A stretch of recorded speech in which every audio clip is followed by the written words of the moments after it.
আমার স্ক্রিনের উপর একটা কমেন্টস দেখতে পাইতেছেন। কমেন্টসটা করছে আমার একটি বোন, বলতেছে বাইগো প্রেম করে বিয়ে করছিলাম, এটা কি আমার অপরাধ? স্বামীর কাছে আমি সারা জীবন থাকতে চাই, এটা কি আমার অপরাধ? স্বামীর কাছে একটু ভালোবাসা চাই, এটা কি আমার অপরাধ?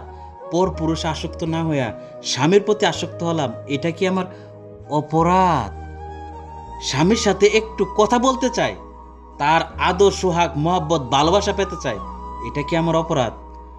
আপনি তো দূর প্রবাসে পড়ে রয়েছেন, এমনিতে বোর হক দিতে পারেন না, তার মধ্যে বোর একটু আদর সোহাগ মহব্বত ভালোবাসা দিতে পারেন না, একটু ফোনে কথা বলতে পারেন না।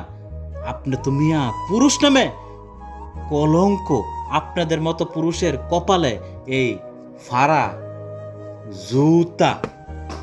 আপনাদের মতো পুরুষের কারণেই ঘরের বউ থাকে না পর পুরুষের সাথে প্রক্রিয়া কইরা সংসার সাইরা চইলা যা, আবার মিডিয়ার সামনে এসে বলে যে আমি দূর প্রবাসে পড়ে রয়েছে, আমার বউ অন্য পুরুষের হাত ধইরা আমার সংসার চাইরা চইলা গেছে। এর জন্য অপবাদ দেন কাকে?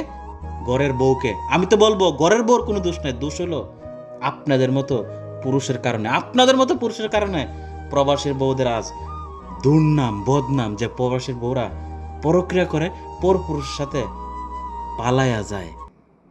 এখনো সময় আছে, বাইরে ভালো হয়ে যান, বউরে একটু আদর সোহাগ মহব্বত ভালোবাসা দেন, মোবাইল ফোনে একটু সময় দেন। এটা যদি না দিতে পারেন তাহলে আপনার বউ বাড়িতে কিসের অপেক্ষা আপনার জন্য দিন গণবে, বছরের পর বছর অপেক্ষার প্রহর গণবে।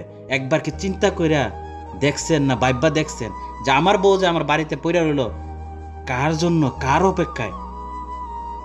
বাইরে এখনো সময় আছে, ভালো হয়ে যান, বউরে সময় দেন, বউর সাথে কথা বলেন, বউরে এই মুখ দিয়া একটু আদর সোহাগ মহাব্বত ভালোবাসা দেন, এতে সুখ খুঁজে পাবেন, বাইরে শান্তিও খুঁজে পাবেন। তা না হলে সারা জীবন অশান্তির আগুনে জ্বলে পইরা শেষ হয়ে যাইবে।